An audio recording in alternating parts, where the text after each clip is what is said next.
Hey everyone, welcome back. This is Lucid. I am joined again by Maryland. Hello, everyone.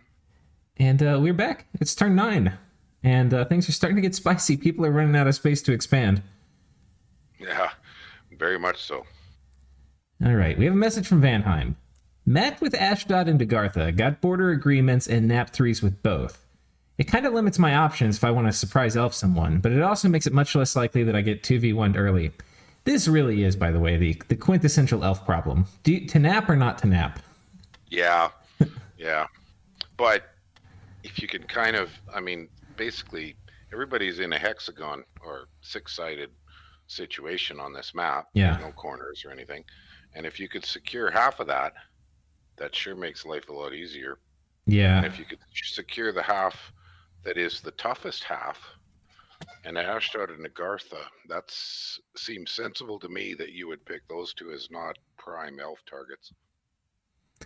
They're not maybe Right. the ultimate. Both are tough elf targets. I know elfing against magma children is really painful. Right, unless you stack up a ton of fire, but yeah. Yeah, but the problem is, that was from an experience I had, and magma children were so stupid cheap as a purely defensive move. Yeah. The other one is they can fairly easily toss out, Earth Readers throwing up a few elementals. Yep. And then Ashdod, well, you're trying to elf against, giant monstrosities. Right. It's definitely better for your first war if you nap people and then go elf the one person you don't nap. But then for your next war after that, it's like, well, crap. There's nobody left to elf. Yeah, but you can't always just simply ignore naps. Okay. Yeah, you can. You and I did it once, only for the throne rush, and I've done it, and you end up with a reputation, but I don't know. Wait, I've never done it, I don't think. But you may have. Broken a nap? Yeah, in that team game, we broke it to take those final thrones and win. Oh, I didn't know that. We didn't cancel. Oh, you weren't? Yeah, you'd already subbed out. Yeah, I would have held us to the moral high ground, but. Oh, would you? Oh no, yeah. I don't. Well, that would have been That's interesting. absolutely a personal choice. Yeah. There's a fair number of people who will do it to win, but I suppose the other way to put that is that I prefer not to negotiate naps if I can negotiate some other kind of agreement. Yeah, I don't know. I tend to do both. I don't always do naps, but a lot of times it's nice. Okay, I'm gonna finish this message here. So both also nations I would like to avoid fighting. That's what you were saying. At least until I've gotten some research, and should be a good opportunity. And should a good opportunity arise, a nap can always be canceled, even if it sucks to have to wait 3 turns to attack. True. There's some funky results when you cancel a nap too. Like I mentioned, I just recently had some I canceled, and before I even got to the turn timer, I was getting concessions. Here, you can have some provinces. Right. Yeah. And an elf nation's not bad for that, because you've got now this looks a great deal better. But he didn't run his commander in. Yeah, he didn't do guard commander. He came back with 5 guys, so they would not need the... They hit together in a line. Yeah. Although it was only half the trolls as before. And he takes these barbs out. Vans actually do pretty well against barbs, because barbs are really good if you're depending on protection. But if you're relying on defense, you can cheese them like this in melee. Yeah, they don't have super high attack. They have really high damage. Right. Okay, so that's them. And then down here, okay, we already covered that. How did we cover this? He's pinging this Jaguar. Okay. Okay. Well, this turn looks clean. Simple enough. Yeah, he's pinging both of these to see what's going on. That makes sense. Making a lot of scouts. And he's reasonably recovered from his couple of failures. Yeah. Yeah, that's a great point. You don't look at Vanheim and think, oh god, this guy's in trouble now. No, he looks okay. Okay, we'll go to the next person. We're going to try to pick up the pace on some of the where the things are kind of just standard now. Mictlan seems in quite a bad situation. Depending on what I see, on his bless in the next few turns might be a very juicy target. So Vanheim is eyeing Mictlan. Jotun is. Oh, yeah, I'm sorry, Jotun. Yeah, which is not surprising. But Jotun has shock vulnerability, right? Right. I think it's this isn't a great matchup for him. Yeah. He's got the shock malice, not on the Veti, but on the giants. So he could go after them with just Veti, or he could do a mix of Veti and giants. Well, and if he looks at the armies Mictlan's using, he might pick something with ranged, because those Jags have no defense much against rage. Right. Though we see mostly Eagle Warriors coming out now. But I think it's a weird thing, because, like, let's just look at their score graphs real quick. Yeah. I wish there was a hotkey to just turn everything else off, but you're going quick there. You got the wrong green on. Oh, I do? Yeah, okay. Here we go. There you go. Yeah. Ooh. He's about twice the size. What about army size? Ooh. Yeah. Oh, wow. Yeah. So even with the shock malice.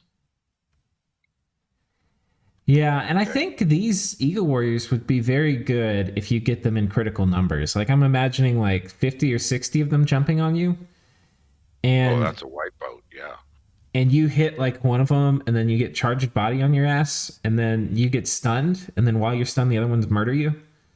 But the problem is he's been basically losing one turn of Sacreds. Mictlan, I mean. Yeah. One turn of Sacreds every turn. Yeah, he doesn't have any. He's got no reserves. Yeah, he's got nothing. He's fully committed. So let's take a look here at Jotunheim. He took this heavy calf province out with very minimal losses. Yeah, I don't think we need to watch that. That looks a little dicey to me, though. I mean, this is just. I mean, the nice thing is these herdmen, they have pretty good attack, so they're going to hit pretty often, and they hit really hard. So they'll be able to get through the protection of the heavy calf, but there was nothing backing those heavy calf. Only 3 heavy infantry. Yeah. So that's a bit of an advantage. Yeah. Takes this out. Very clean. And that's it. Oh, and he took this lizards too. So he's got good indies. Wow, that went really well against the lizards. Yeah. 10 crocodiles. I don't think I've ever seen that many crocodiles. The hell is this? They're pretty garbage, though. Yeah. I mean, they got a single attack, if I remember right, and they're slow. I don't think they have very good stats. Yeah, they didn't do so hot. Very straightforward. Yeah. Okay. Well, this looks great. Yeah. He's basically done expansion almost, because his last 3 provinces, there's a throne, but the other 3 are all isolated now. He can take them at leisure. Yeah, that's another thing too, is like being done with the expansion early, you either get to go for thrones and before your first war, or you can go into your first war before they finished expansion. Right. But I did notice he does have one province he might want to grab, the one with the light cavalry. Yeah, this one? So that's kind of the last juicy target for him. Yeah, this is a very nice province, so. He may have negotiated that to Xibalba, because otherwise it's a very favorable border for him. I don't remember if he said anything. Read a turn or so before that he did some negotiation, but we'll get to that. We will get to that. But yeah, looking very good for Jotunheim. Ashdod. Oof, bad scouting report on those barbs. If you recall last episode, he lost 9 Anakites to those barbs. I tested 9 Anakites versus 15, it was fine. The extra 15 made all the difference. Yeah. They surrounded. Yeah, and he had them all in one box formation rather than in 2 boxes, so he only had about like he hit 60 with 4 and 4 stayed behind, something like that. So his line just wasn't hitting hard enough. Right. On the good news front, I settled borders with Van. He's going east to the Barbs, so he gets 2 provinces, and I get the Southwest Farm. And Van told us that. Right. I get a nap 3, so I can focus a war and not worry about getting elfed.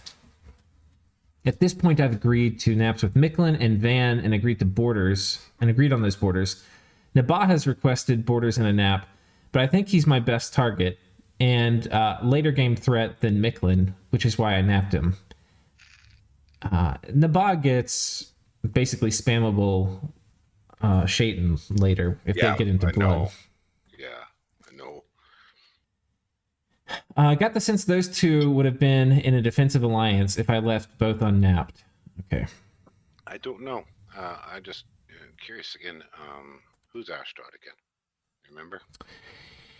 I don't right now. Oh, it's jachello. I don't know him. Oh, yeah. I've not played a game with him before. Yeah. Well, it's his. He's not very big for Ashdod. Well, he didn't take anything on his bless that helped Anakites early, really. No. It was mostly like resistances. Yeah, so you might want to argue maybe he should have just been using cheaper troops for the beginning. Right. I don't know. I'm not an Ashdod expert by any means. I'm not very fond of the big Jewish giants. Yeah. Just there's nothing about them that sort of has ever inspired me. They're pretty cool, I think, but they I did the big nations largely because something about their lore or the weirdness of their situation sort of appeals to me. So I don't usually pick really popular things. Right. But he still hasn't gotten his cap circle. He's got these Ghanas, which, by the way, it's a crappy province. I can understand being hesitant to take it, but that's completely blocked him off from this direction. Yeah, he's not in great shape. So, we'll see. And losing those Anakites was a major, major blow. But yes. Yeah. Okay. Well, not too. I don't think he took any battles this turn, did he? I don't see anything. There's nothing. No, his one army is just sitting there. Guess reinforcing. I guess we'll go to end next. So the mass assault on 117 wasn't necessary in the end. Still, it prevented losses, and it's a show of force against Agartha. That's true. When you see a huge ass army wipe out like a huge ass independent stack on your border, it triggers something in your brain, which is like, maybe this isn't going to be easy food. Maybe this is not the player I should attack. Ideally, this move intimidates the player to not go for the other two contested provinces in the north. Also, I hope to put him in a defensive mindset. Having such a large force in one tile from your cap can easily, so early can rattle most players. Will make them plan a defense, and planning a defense is not planning an attack. I don't know about convinced that. I agree with his analysis here. Yeah. Some players are going to say, yeah, okay. Yeah. And I very rarely plan defense this early. I'm much more likely to plan run away and attack on a different vector. Yeah. Scorched earth back towards your own territory, bring your army around a flank and jump him if somebody's doing something like he's doing. Because it's very hard to build up enough siege power to significantly affect the capital if you've got a significant army running around behind him trying to cut off his retreat. So I'm not sure I agree with his analysis here. End can actually generate a lot of siege chaff early. There are nations that can, I agree. Yeah. But yeah, I mean, it seems like he's just doing weird little mind games that I don't think like one of the things some people do is they'll park a gigantic army on an enemy's cap, but forget to, do something back at home. Yeah. Yeah. But it doesn't even look like he's planning on going to war. He's just wanting to rattle him, which... Yeah. I don't know. I normally try to... you want your neighbors to know that you have armies. That is a good thing. But that's not rattling them. Anyway. And mobility can really matter. Yeah. It's actually one of the things that I think End really likes a larger bless. It makes their guys map move too. Yeah. Well, and Agartha is a very immobile nation. Yeah, they're very slow. If you're using shard guards particularly. Yeah.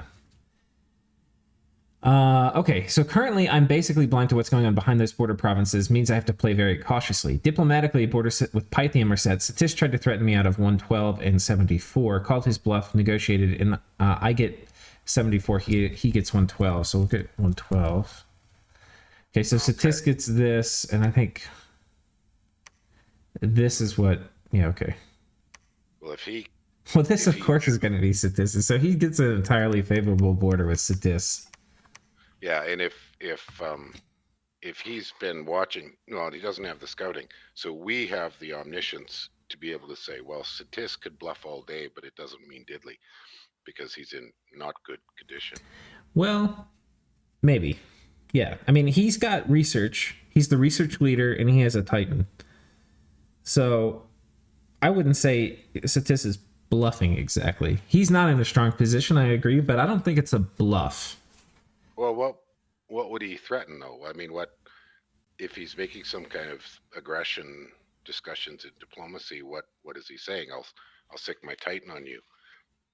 You don't say it, but if people, he just said, I'm not okay with the borders. And then before you know it, you've got, Marshmasters doing skelly spam and a Titan running at you. Yeah. Okay. Yeah, but yeah. I'm with you there. All right, so let's see what he did. He attacked, so he had this big army here, and he's decided he's going to scoot over and take this reasonably easy province. Mm-hmm. He gets attacked by barbs. Wow. And just wipes them. Wow. Look at that. Because that's a good-sized barb army. Yeah. But he shoots a fair... Oh. Jeez, those guys are really good against barbarians. Well, dude, the archers were on hold and attack. Interesting. How about that? Yeah, he just tore them to shreds. Yeah, he really did. All right, and Agartha has taken this. Clean. Spicy. We got a bump. All right, so Ind comes in first. Ind takes it. Oh. If you recall, he was saying he's going to do the show of force and scare Agartha out of both these provinces. That does not appear that worked. And Agartha said, well, let's not go to that province right next to your huge ass army, but let's go to the one that's a province away. Yeah. And now we get to see how twice the number of Shard Guard do against. Yeah, Agartha did not. He did not take that show of force as an impediment for aggression. No, he didn't. Earthmeld. So he's got Earthmeld already. Yeah. We knew that last turn. So Agartha's position in a good situation now to deal with giants and stuff like that. Yeah, he really is. Earth, because he can pump out Earth Readers. Yeah, these guys are... Whew. That's... And I mean, that's a turn of cap recruitment for... It's actually maybe 2 turns of cap recruitment. Right. Because you can only get 2 Mirror Guard a turn. He can probably get like 2 Mirror Guard and maybe 4 of the Soldier Priests a turn. So, I mean, that's going to sting. I agree with you. Yeah. Ooh, Agartha was moving. I guess we'll get to that. Yeah. Okay. And took this. So it was going to be a triple expand for End if that other one worked. Yeah, would have been nice. He's got a reasonable position. It's not bad. Yeah, he only has 1 temple though, which... Yeah, you were saying that's really critical for End, so yeah. I guess maybe he's a little... But there's a lot of ways to play them, and I'm not sure I did it right. But that's a priest, right? Abbot Sage. Yeah. So maybe he's prepping for more temples. I think this one he's probably going to library to get these sages out. Right. Or laboratory. And then he definitely wants to fort this. But... Yeah. Oh, he's got another temple over here. Okay, so never mind. Oh, okay, there you go. Now, there's a good guide on End, and it suggests you want to fort your forests, not to get the lion-making dudes, which I actually kind of like the lion-making dudes.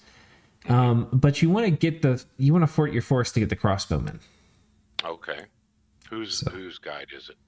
I think it was. Is it Balls? It might have been Balls' Guide. I'm just gonna have a quick look here Yeah. on the wiki.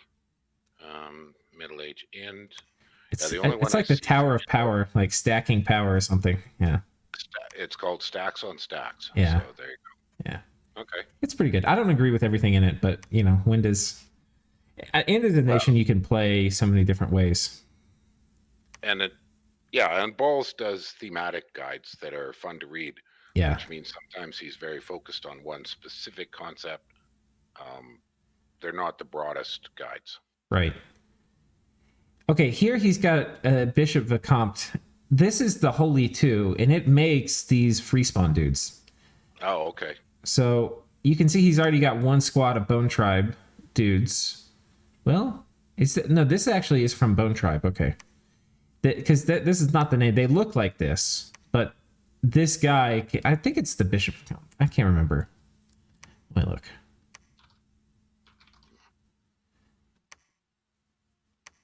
Yeah, it's this guy. He can recruit heathens. So he makes guys that look like this, but I think this actually is legit Bone Tribe. So okay. Yeah, that sounds solid. And let's go to Uruk. So one expansion there. Okay.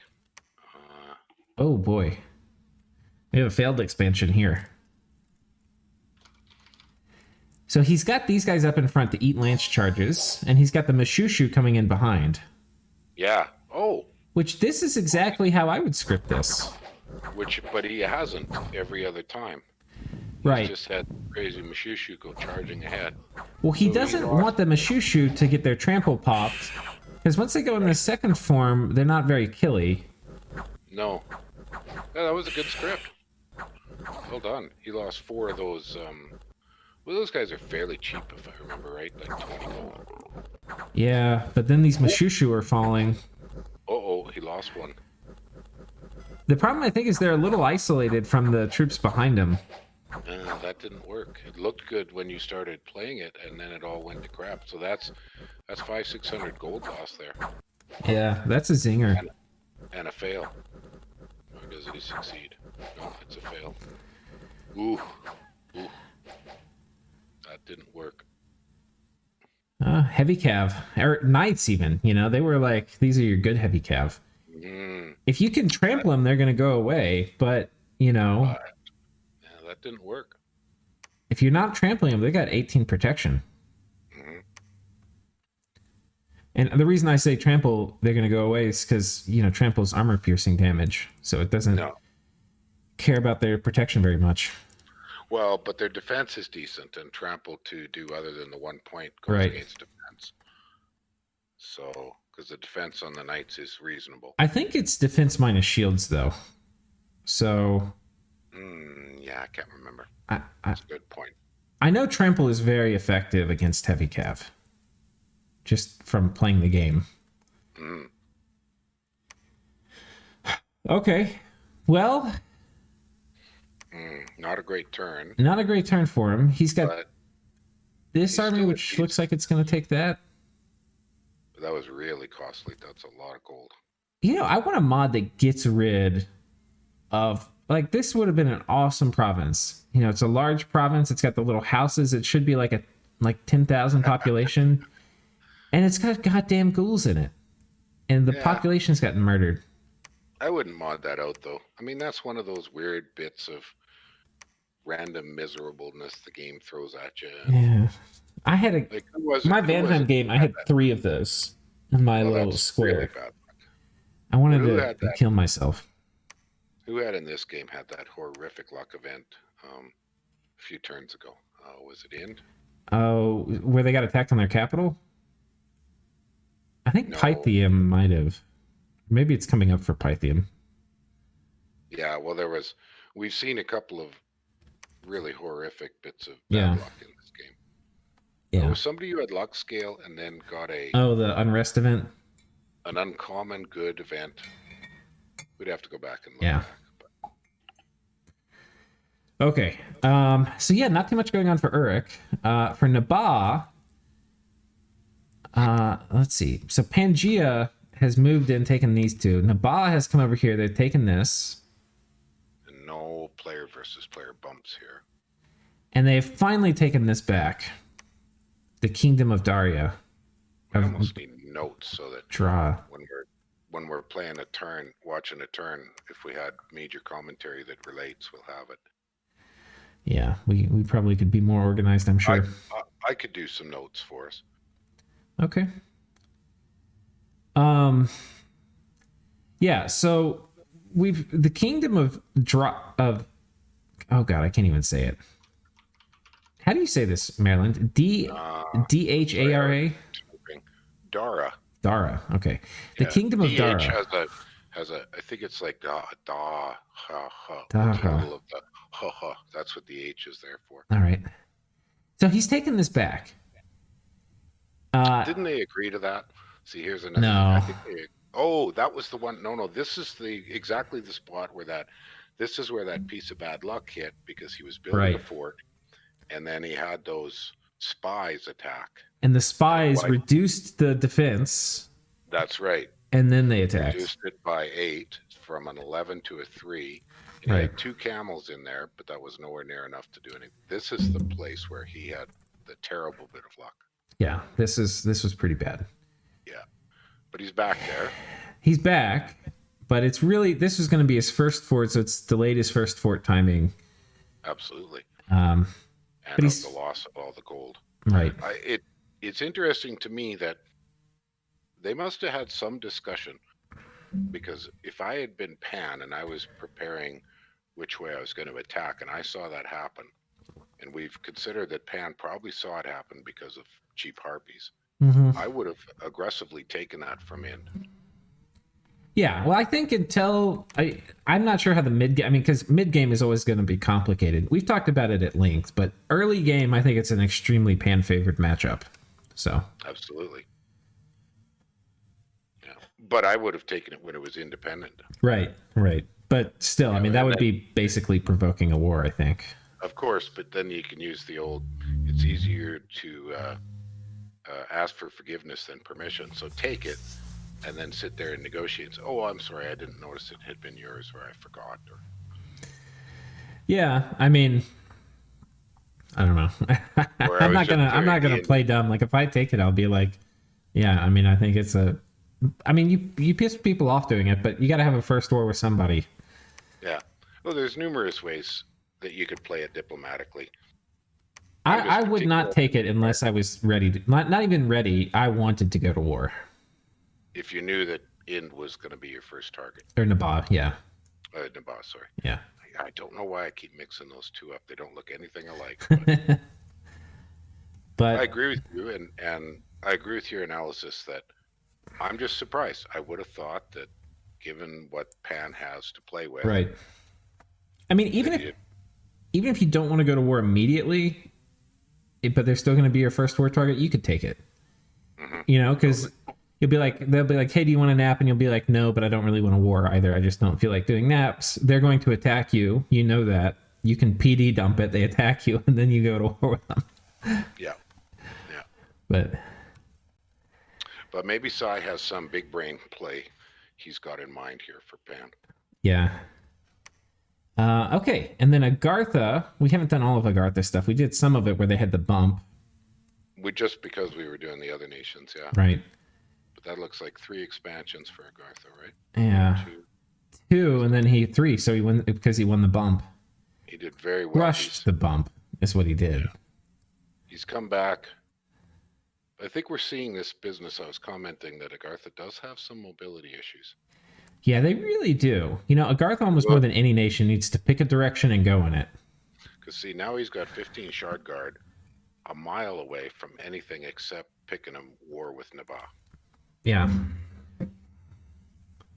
Sorry. And he's still got this border with Ulm that nobody's even tried to get to yet. Ulm's got troops too, but 1, 2, 3, 4 turns away his big shard guard army. Yeah. From that border. So this army can sweep in over here and then potentially take this or this. But this one, Christmas is going to come before they get all the way over here. Yeah, exactly. If he is planning a fort, though, those guys could pull back and just protect a fort. Yeah. But One this thing is I a tend to nice do- province too here, so One thing I tend to do with really slow but expensive or valuable units is sometimes you just don't bother trying to keep them moving towards further expansion. Buy something else and leave them. Not leave them, but have them patrol or do some other task. yeah. Okay. Oh my god, he's got a fort under construction with only one province defense here. Yeah. Please tell me he took misfortune too. Oh, he took misfortune too. This guy's got balls of steel. Well, but the Shard Guard might be going right back there. Yeah, yeah. And like I'm saying, that would be an excellent use of a very slow, because they've got a map move of 6, if I remember. Well, yeah. I mean, you need somebody to defend and look scary on this portion of your empire anyway. And with slow map move nations, like you really do have to have defensive stuff where you're going to need it. So you can't go running around and be like if you're Calum, you can go run over and attack somebody, and if you get backstabbed, you can be back there in 2 turns. Exactly. With Agartha, you have to have stuff on your flank, otherwise there's nothing to defend it. And arguably with a slow nation, you really want your cap circle so that you can pop out to crisis points. Right. Okay. Yeah. We've covered Strategic them. stuff about movement. Let's see what we've got going on with Pythium. Just a ping. Ouch. So Pythium says we're going to come in the cave system. Okay. We have to talk about Bakemono and caves. Bakemono and caves are scary. Like this, especially if he knew this was Bakemono. No, he should have. He should have been able Because to it was see his province, I think, at one point. Yeah, dark vision. Yeah.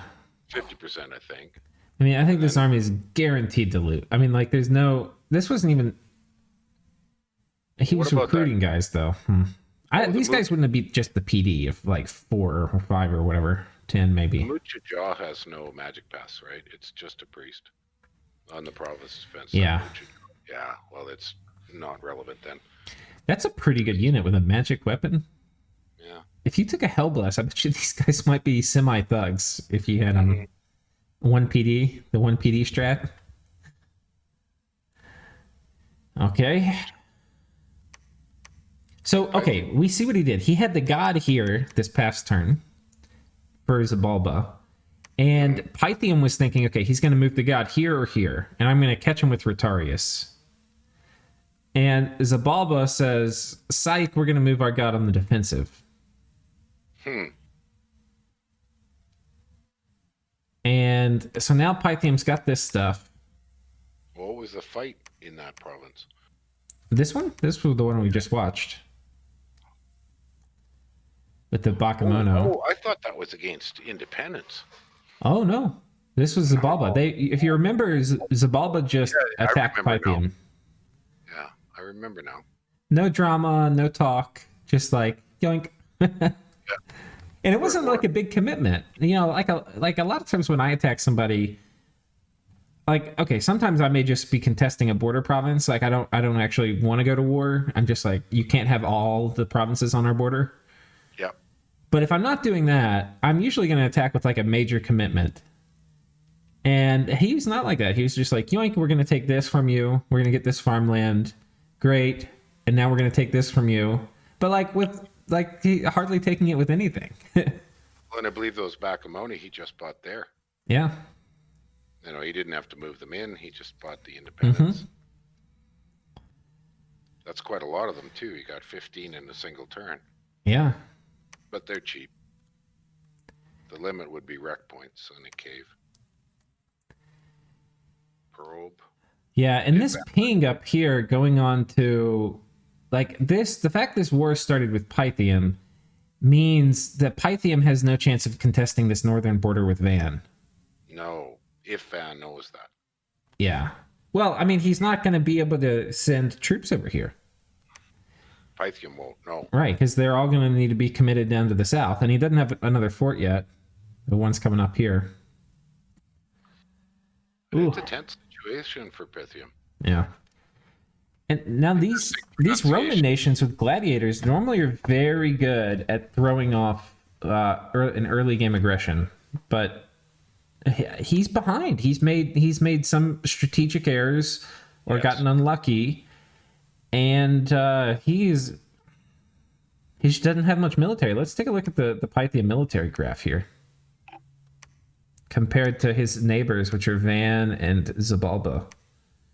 Okay. That's not that bad. It's all right, but we talked earlier, Tyrion turn 4 or 5. That's 4, where he had that serious loss because he lost so many gladiators so much uselessly. Oh wow! Look at the army graph for the elves. They really don't have much, but it's these super high quality sacred calf. But that's pretty normal though. Yeah. For Van. Okay. On the army graph, they don't look like much, but don't be fooled. Yeah.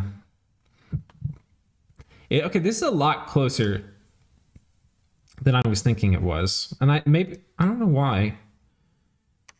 Maybe a lot of these Pythium armies are Rotarius, which is great if you get rushed, but it's also they dissolve. No, I don't know. Looks like just the one is Rotari. No, well, he's got 2 Rotarii squads, and okay, which probably would chew up that Teodal. Yeah. Okay, this could go either way. This is pretty interesting how this is going to play out. Well, and the only bummer for Zib is Xibalba didn't do any expansion this turn because he's busy doing defensive plays to hold the territory he took. Oh, you mean Pythium? Or Xibalba too? I meant Xibalba. He's got his province graph didn't grow this turn. So he's built up these 2 armies to the south, but see, this is interesting. He hasn't finished expansion. He's not committing that much to the north. No. Like, he's expanding in the south still, but Pythium is not going to do that. Pythium... Pythium doesn't have much left for expansion possibilities. Well, but all of it is in the north. So if... in this one. But this is probably going to go to Vanarus. If he bumps this, if he does not know, well, he should be able to see it from this connection, but if he loses an army to Vanarus, that would be painful. It would. Okay, so I think we've covered this. Okay, we haven't done we did do the elves. So we did Van because he gave a message. He was right at the top of our list. All right, monkey time. Maryland's monkeys. So this is a nice little expansion. That's cheap. Look at that. Yeah. Dirt cheap. A few deer tribe, a handful of Marcata. See, I like the sticks and stones Marcata for soaking heavy calf because they've got 14 defense. Yeah. And the lance hits are utterly wasted to take out 5 hit points and 6 per square. Because he bought exactly 1 square of Marcata. Well done. Yeah, that was very clean. That was very clean. And then he's got a big old force down here. Oh, going after elephants. That was Heffalumps. So he's got 2 of the Bandar Lights. And look what he's doing. He's doing that archer draw for any fire archers. In 2 separate squads. And he stuck them with Marcata light archers. But that's not working. Those archers are still going for the tigers. They did this time. It didn't work. But it sometimes works. Yeah. Oh, he got a decay going on there. Yeah, he's got withering weapons. Oh, great. I think, honestly, withering weapons is mostly a deterrent. It's like, if you're going to sacred rush me, if you have to fight my sacreds, even if you win, you lose. Many years ago, I used the equivalent back in the Dominions 3 version to stop a rush by, it was either Vanheim or Helheim. I think it was Vanheim. And basically what I did is I used sacred archers and I just crippled everything. I'd send a handful out. It was late game, Midgard. I'd send a handful of sacred archers out, shoot, cripple a bunch, and then run away. And the whole idea was just leave him with hundreds of vans, all with afflictions. That's funny. Did it work? It did. Huh. Yeah. It was a defensive technique, and I was Tianchi with the ancestral vessels. Oh, right. Well, that's cool. So withering somewhat has some of that similar effect in that if you hit something expensive and it happens to get a decay, yeah, and then you've got enough chaff on the map to delay the end of the battle, you're killing a whole bunch of stuff really cheap. Yeah. And decay for a lot of things is a death sentence, so. But, I mean, there's a fair amount. It's an equal number of troops, and a lot of the troops on the Bandar side are very low quality. And very cheap. Yeah, very cheap. But yet it's an extremely decisive win. So, well played. That was very clean. Okay. So Monkey's doing a double expand. Borders with Vanarus closed. Borders with Ulm mostly decided. Borders with Mictlan, I think I can't remember. I thought they had a nap, but maybe not. Maybe, but leaving this bar province for later. It's got the elves over here. I guess he won't be able to see. He just knows there's a Vanheim flag here. But if he knew there was 13 Vans on this border, that would scare the shit out of me.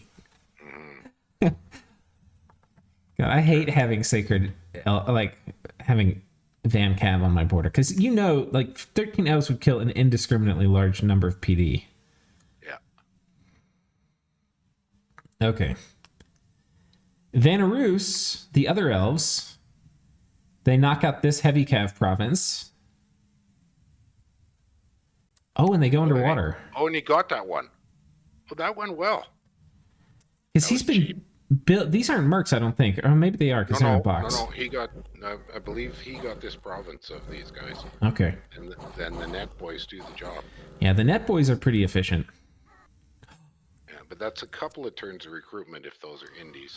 Pretty sure they are. This is the leader. Boy, that was touch and go. He had one leader and the leader routed. That was touch and go. Touch and go. But a W. Yeah. The Turtle Tribe are tough. Yeah, I would have thought that wouldn't have been... I might have waited one more turn, but on the other hand, it doesn't look like there's any competition, so he strategically just trying it with what he had. But I'm pretty sure the province immediately west of it was independent fishmen. Oh, yeah. West of the... Oh, yeah, right here. That one there. Okay. Yeah, I don't recall that, but yeah, that makes sense. I remember commenting that there was a couple of nations that got amphibious troops to recruit, and one was fishmen and one was shamblers, I think. Yeah. Okay, so they're looking okay. That they have a really Jotunheim favored border over here. What's that? He got 3 sites in that water. Yeah, province. I was just checking that out. It's nature, and then he's got resources, which is wasted underwater. Yeah. And then a silver mine, which is nice. Yeah. Until you can build a kelp fortress. Like summon one. Yeah, but even then, what are you going to make with them? Because I think this is Turtle Tribe. Turtles are actually good. They're amphibious, right? They're quite good, yeah. Yeah. No, turtles would be worth a fort. Okay. So it looks like Vanarus is going to try to round out expansion by getting these two. So he's in an average position. Yeah. Clean. Jotunheim just is in such a phenomenal position right now. I'm looking at it. It's like they've got favorable borders with every single neighbor. Can you go to the everybody province graph? Because I'm pretty sure the province leaders are Jotun and Pan. Yeah, I think that's pretty true. Jotun and Pan, and then Agartha, right? Yeah, that's what it is. I think that's Agartha. Yeah. Yeah. So they are our province leaders, and poor Sati. And these are all nations that scale very well. And who's the one that's totally flatlined for many, many turns? That's Brown. Well, we can probably guess. Well, just... I think that's... Okay, so they've been a little flatline. Pythium expansion's done. Ulm hasn't expanded in a while. No, but I'm thinking... Mictlan has been expanding, but slowly. Well, it's a not these guys. Line. It's one of the beige ones that I'm looking at. It's Ooh, Ashdod. Ashdod. Oh. Because they lost that huge party. Oh, right. That huge party, Anakites. Man, that's 1, 2, 3 turns without expansion. Yeah, that is really rough. 3 turns? Yeah, a single turn or 2 turns maybe. But if you don't expand for 3 turns, that's a rough go. Yeah. Because even Sati, while expanding slowly, is expanding steady. Yeah. Who do you think is the best matchup for Jotunheim? They've got Xibalba, and I mean more in terms of national matchup rather than just how the relative strength. So we've got Xibalba, Vanarus, You mean Mictlan. if he was the aggressor? Yeah. Since he doesn't know the blast, we guess against Mictlan, I would be picking Mictlan as where he wants to be aggressive. Because middle-aged Mictlan is just not the blessed powerhouse of earlier late. And in my experience, middle-aged Mictlan is a late-game build-up, scales-based nation. So I'd be looking at because I've got early rush potential, I'd be looking towards Mictlan. Okay. Zib is a little tasty because its troops are pretty flimsy. Yeah, and I don't know if he knows, but Zib has a Titan, which always complicates the first war. The other thing is Zib has a bunch of low-level, dirt-cheap blood options to really muck with an aggression if he's hunting early. Yeah. Mictlan doesn't have the middle age. I don't think has as many options that way. Yeah, I mean, middle age they have ways, and they in their caves they get Zots, which still have blood. That's what I mean. Whereas if we take a look at middle-aged Mictlan, I think now things could have changed a lot from what I'm used to, but I think it's kind of tough for middle-aged Mictlan to get an early blood economy going. So it's interesting because Mictlan and Xibalba are both blood powers in other ages, but in middle age is like the blood light age. There's not as much blood in middle age, and yeah, for both these nations, they got different ways of having their blood nerfed. Xibalba loses all of their access to their national blood magic, so they can't summon Aussies. They they still have some of the buffing blood spells, but they lose all the sacred blood summons. Yeah. But they still have the blood mages. Mictlan is the opposite. Mictlan keeps all their blood summons, but they lose all their mages, so they have no way to use them. Yeah, exactly. Yeah. And what middle-aged Xibalba gains is it gains all of the much and the water magic. Right. Which is not the easiest thing to translate into early game power. Yeah. So, I think Mictlan is the scarier nation once they get a couple of forts under their belt, and there's like swarms of eagle warriors. But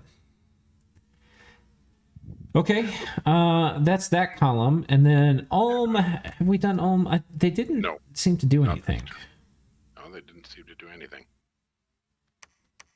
They had Wait, this is a Merc army, I think. But he had a rough. He'd lost a whole pile of those double flail guys last turn.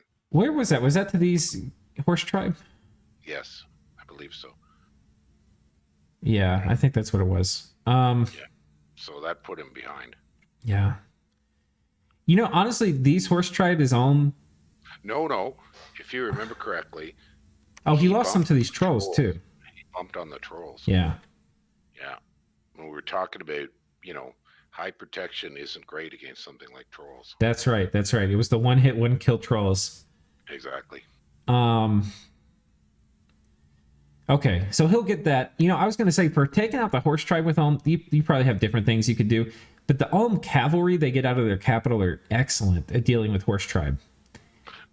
I would also think that his big tower shield guys with the one-handed flail might be a viable option. Yeah. Well, and it's the reason the cav are so good is they close the gap quickly. Yeah. But also I don't know. I just feel you have them run down a flank and you put them on like the right side, and then they just work their way down the line of horsemen. By the way, it looks to me like Ulm has pushed out his Ghoul Guardians to the east of his capital. Those look like Ghoul Guardians. Oh no, they're not. I don't think so. He hasn't started getting the anti-sacred guys. What are they? He really likes the 200 flail guys. Yeah, they're good. Especially if you're rushing Enchantment 3 to get Strength of Giants. That Strength of Giants makes these guys so much better. But I'm just thinking that some of these independents he's dealing with, I'm not. I'd want to be testing, but I think certain mixes of his troops might work better Yeah. against certain of these independents. That's probably true. Probably true. Satis, my favorite. Yes. Titan roll out. Let's see what he's got. So he's casting aim. Okay. And the scorpions go out. That's his free retinue. Fireball. That's an upgrade. He was doing Fire Flare a turn ago. Is Fireball 3? I believe so, yes. Lightning Bolt. Lightning Bolt, okay. That's solid. The aim was a good call, because Fireball misses a lot. That went well. Was this a 0 attrition expansion? Looks like it. Yeah, that went fine. Galaxy Brain. Mm-hmm. But he's got a second expansion with just Sobex. And that was against what? Yeah, okay. This is going to be a massacre. He did not last. Well, these are not the sacred ones. They have the big sacred ones. These are the scales ones. No, sorry. You got What it. is his bless again? I want to check. I can't even remember. It was pretty minor. Shock resistance 15, fire resistance 10, undying and undead leadership. Okay. Yeah, okay. So none of that helps his sacreds kill better Right. during expansion. So that makes sense. Why bother? Oh, and a Marsh Masters looks like he's out doing some site searching. Wants to get himself some gems. Mm-hmm. Like you said, if he can get himself some gems. Yeah. You know, one thing he might could do is drop his units. His Titan might be able to make it here, and then he could send these guys in with his Titan. Yeah, and that Titan can move quickly. Yeah. As long as it's not trying to drag. Because if I were him, I think, you know, if he gets down here and he can secure this border with Pelagia, he's not in a great spot, but if he wins his first war, he'll be fine. He'd be in a lot better spot than trying to push any other direction. Does he have any forts coming up? No, he is not forted I inside wonder his... if that Titan could take those lizards in that forest to the north. It might, because he, you know, he's dodging their tridents by simply throwing garbage at it with his scorpions. The scorpions' poison bite won't do any good, but enough of those fireballs and lightning bolts, he might take those. The lizards will kill the scorpions a lot faster than these human units, though, because they have 2 attacks. So that's, you know, you're getting half the value out of your chaff. But that may be fine, because the lizards also, I think, have bad morale and stuff, and a few fireballs might... That's what I'm thinking. But that's like an all-in move. You lose your Titan this early in the game and your expansion's this bad, you're done. He's in rough shape. So I think you don't want to take all-in moves. And the other thing is, if these lizards get in close with your Titan, it's over. I think you guys made a really good point, though, pulling his Sobex so that Titan can move faster, going down to the deer or those barbs. Yeah. Because he can bring something in from the capital to help as a chaff line, and then going and picking up that handful of Sobex there later. Yeah.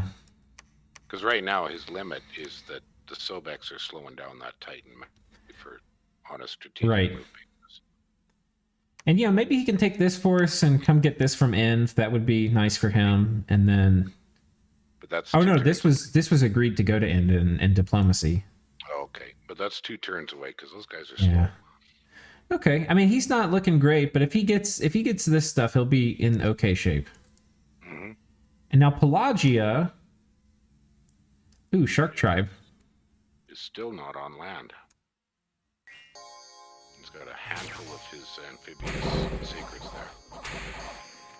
You know, he was very early in the draft to pick nations, and he picked Pelagia very early.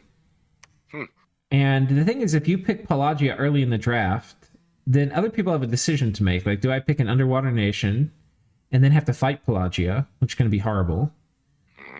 Or do we leave Pelagia uncontested and then they get a lake to themselves? And I think in many ways he was really hoping somebody else picked underwater. Oh, okay. So he's probably a little disappointed he's trapped to only his pond. Who the heck is... I don't know why I can't keep track of who all these people are. You'd think by now I'd have it, but this is Arco. Who are you wondering? Oh, that's Arco, yeah. I was just wondering who is Pelagia again, and it's Arco. And Arco's a very good player. Very good. Of the players I know well, I would rate the top skill base at Sai and Arco in this final. Yeah, I was going to say those are my two that I think are... I've played against Arco several times, and every time I play against him, it's like he's on a different level than me. Like, he's doing weird little things that I never would even think of. Well, he's one of those super micros. I also based it upon when people give advice and guidance in some of the channels. I have never seen Arco or Sai say anything really bad. Yeah. Or, they've got their facts absolutely on the money. And I know I myself sometimes have my facts quite wrong because I get stuck with old Dominions 3 or Dominions 4 stuff. Yeah. That's another reason I rate those two. And both seem to have spectacular... I've played as an ally of Sai, and I've played in games with Arco. And both are meticulous in the little tiny detail stuff. Yeah. A little tiny stuff like sending a thug and being sure that you've calculated the number of hit points so it doesn't rout when the PD dies. Yeah, I would also say Arco probably has like the best game knowledge, maybe, of almost any of the players. Like his understanding of like minute game mechanics, which normally don't even matter. Because there's a ton of weird interactions, like what's the exact order in which different defensive things proc and stuff. Right. Well, and there was a good one today. What is the real hit location rules for large things being hit by small things? Right. Can it hit the head? Does a pike give a chance? Those sorts of very detailed little rules. Yeah. And I know there's some other players that are really good with that stuff, like Loggy, but Loggy's not a very competitive player as far as playing the game. Right. Well, Loggy's kind of new to Dominions too, a little bit, I think. About a year, but his detail level of the guts. Yeah, no, his detail level is phenomenal. But you can't. There's only so good of a player you can be after playing for a year. Yeah. He just doesn't play a lot, I don't think. Yeah. I haven't seen him in a game in quite a while. But Arco's been playing for a long time. Well, and Sai and Arco, they just play and play and play and play. So this is interesting. One thing I think that's worth pointing out about this is even this late into the game, we're still seeing satyrs show up. Mm-hmm. So it's very possible to play Pangaea and just forget that you have anything other than White Centaur. But especially with this larger bless, the satyr can still fit in there. And this was 20 heavy cav. And the only reason this one White Centaur died was because it got hit by an arrow and went berserk and charged in first. Otherwise, it would have been like a perfectly clean fight, which probably wouldn't have happened if he didn't bring the satyrs. Exactly. Yeah. So Sai just very good. He's really cutting down his attrition gold losses by careful use of just a few satyrs here and there. Right. And here he doesn't have any, and he actually, this is an easier province, but he actually takes more White Centaur losses. Exactly. And it's his goddamn crossbow. Yeah. Yeah, it's good stuff. It's good stuff. I think... But scripting-wise, there's a couple of these players that I don't know that are impressing me in this game, and one of them is the Bandar Log player. Yeah. Because he's doing some really interesting, tricky bits on his scripting. Yeah, he's won quite a few games with the different monkey nations. So yeah, this is not his first rodeo. Mm-hmm. But yeah, I agree with you. Okay, well that's Pangaea, and we've done them. I think we're done. Well, I'm familiar with reading stuff by Kashtronomical, but yeah, I don't believe I played with him. Yeah. Good. Yeah. Cool. Well, we actually finished under an hour. It is 59 minutes. There's more interesting stuff this game than I thought there'd be. I thought this would be a little boring, but we actually found quite a few tidbits to discuss. Yeah, absolutely. Okay. Good with me. All right, guys, we will catch you next time. See you then. Have a good one.